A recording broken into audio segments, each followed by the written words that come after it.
Hello， 我是墨西哥妹。今天这一集呢，是球鞋交流所的第3集。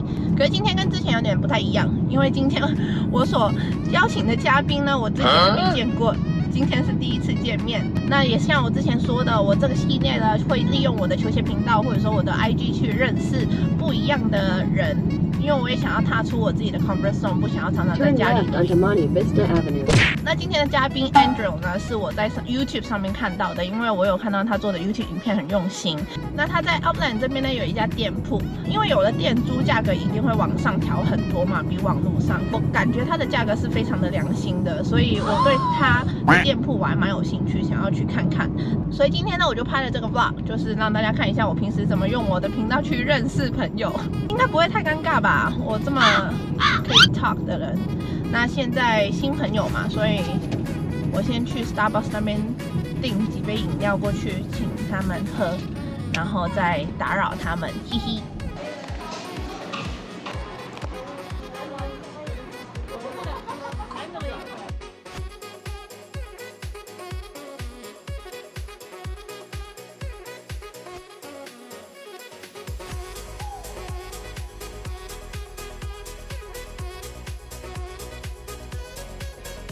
到了，它在这个 Plaza 的角落，就在那边 Holy Ground， 还蛮特别的名字的耶。我先进去打个招呼好了。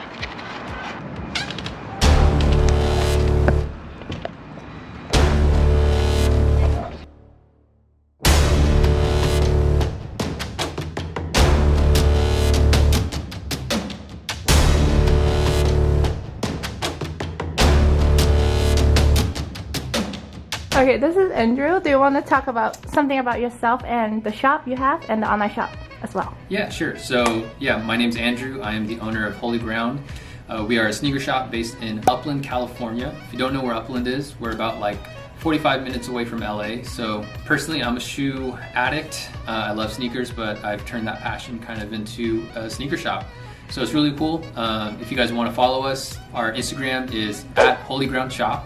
And our website is holygroundshop.com. And if you guys want to see what we have, check out our Instagram or the website. We do ship anywhere in the US, so check it out. Thank you. So I just looked up on YouTube saying opening a new shop. I want to see what other people say. I found your video was teaching people what they need to be aware of. I think that one you have so many views. Especially from your video, you were more like telling how much you buying that for resale, how much you sell for resale. You're not like hiding anything. Yeah. That's why I feel like I want to see you in person.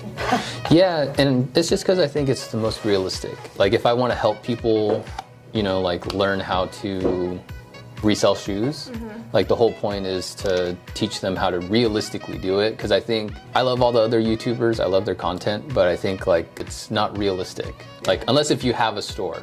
Because I see videos all the time of people, like, for example, like this shoe, we're selling them at like $360. Other stores will probably sell them for about like $400, $420, maybe some stores even $450. Like the person who's selling on the streets, on Instagram and stuff, like they can't sell this for $450 unless if they are super popular. Most often they're probably going to sell it for about $340, $350. So the stores, they make it seem like, oh, you should buy the shoe at $350, but in reality, if you do that, you're not going to make any money. You're paying market value. So it's just like teaching them like, no, like we have to pay this price because in our store, we charge very, very fair markets. Like other sneaker stores, their margins are probably like, every shoe they sell, they probably make around like $70 to $150. For us, we might make $50 to $60. Like I saw you did a smaller like interview with JC Lopez from Urban Necessities. Like I use his mentality. So he does 10% on consignment. All of our shoes, we don't do consignment, but he's only making 10% from every single shoe that sells. And he has like the biggest store in like America, So for us, I was like, if I can make, 15% on each shoe, then that's worth it to me because then like if I could sell it at a cheaper price, we sell more pairs and over time we end up making more money. So it's just different like ways to do business, I guess. Do you mind to tell audience where do you get shoes? Yeah, that's probably one of the biggest questions I get. Before I started the shop, I was always on my phone, just on OfferUp, Instagram, following other Instagram sellers, or on eBay, just looking for deals. I did that, or buying mystery boxes. I mean, you have to buy them from the right people and it'll be worth it, but it's a risk because you don't know what shoes you're gonna get. I thought you started with botting, can I say that? I don't bot. I've never been a fan of botting. A lot of people ask me if it's a good idea. Right now, I don't think it is. Yeah. You didn't really pay retail. You had to pay your bot, you had to pay your server fees, your proxy fees, and all your time. So for most people, they think it's just, oh, I get stuff for retail, but it's never really that easy, you know? Yeah. Hard part. The price are even cheaper than StockX. Some of our prices are gonna be cheaper than StockX. So like, if this is $340 on StockX, then you're gonna pay fees and shipping, which is gonna be about like $365, and then you have to wait like 3 weeks to get the shoe. But at least with here, like we'll charge you maybe the same price or maybe $5 cheaper, $10 cheaper, but you get the shoe right now. And you also buy used shoes from people, yeah? Yeah, a lot of people will buy used shoes a lot more than brand new ones because it's cheaper. If it's dirty and we think it's dirty, I'll take it home and I'll wash it and then bring it back. So a lot of people like to come here because they get to like physically see the shoe. Or a lot of people don't want to just pay money, they want to trade. Like even for me, I love when people bring like older pairs of shoes because it's like history. It's not just a sneaker, but it becomes history and a conversation, and you know, like we get to talk about it. Like you get to relive your childhood and have a cool pairs of shoes on and get them at a good price. Like, but a lot of people who haven't been in sneakers for that long, like they wouldn't know, or like they don't care to look into like the details of older shoes or the history of shoes or like why it became this. And to me, I think that's really, really cool. Like I love the history. I love hearing the stories. And I think that's what helps build a community. Like people come in here and I get to tell them a little bit about it, and they're like, it makes them even like the shoe even more, you know? So. Then what do you think about this style now? The hype, the really limited one, the crossover? To me, it just feels like people are running out of ideas. Like, it's like, well, you know, collabs are really cool. Like it was really cool to see like the first like Fragment Jordan 1, or it was really cool to see like, you know, like the first Travis Scott shoe, which it was cool, but 15 different Travis Scott shoes now. So it's like, it's only cool if it's Travis Scott and Fragment. So it's like, that's really cool now. I can tell you're at that type. Yeah, like I'm it makes me feel old though. Like, cause I do like the hype stuff. Like I love that they brought back dunks, but that's because I know dunks. I just don't think there's a lot of people that still care that much about shoes, you know? Especially nowadays. Yeah, because now people say it's like a reseller's market, yes. Which I think it's true. So what did you do before the shop? So it was just church work and reselling shoes. I've been reselling shoes for about like 10 years. 10 years? Yeah. So you started when you were 18? Yeah, like right around like 18. It's crazy to me because for me, I've been into sneakers for like 10, 11 years now. And so it just looks different. Then, okay, my last question.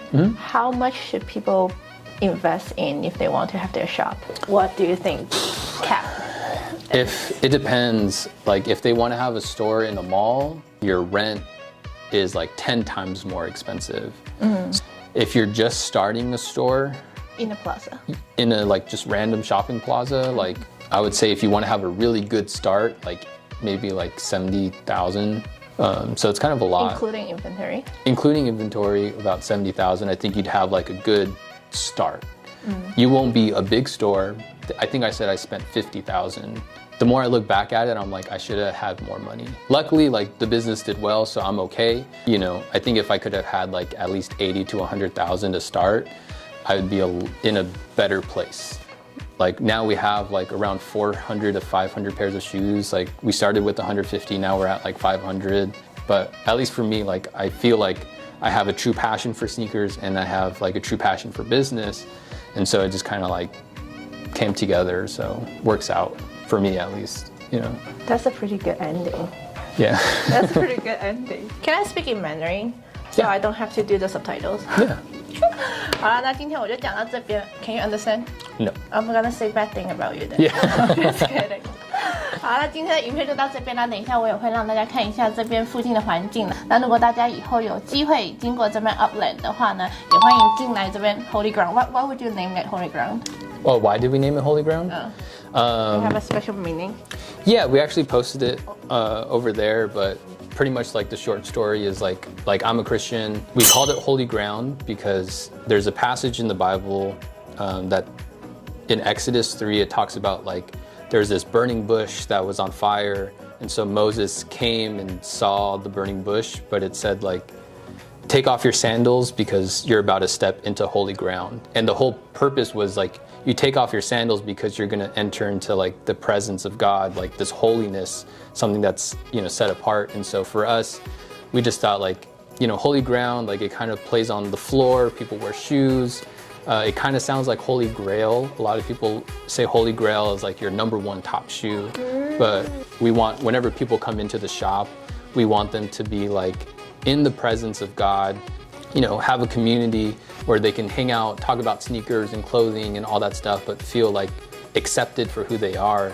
And I feel like that's what it means, at least for me, to be like in God's presence. Like He loves you, He loves us, and if we can do that for people when they come in here, like that's why we call it Holy Ground, and just like, you know, love people. Like it's pretty much it. Yeah. I'm glad that I asked. That's a pretty good story. So 如果大家以后有机会经过 Upland 这边的话，一定要进来跟 Andrew say hi. Hello. Can you understand? 那如果大家喜欢这个影片的话，记得帮我订阅、按赞、分享。我们下周见啦 ，Adios。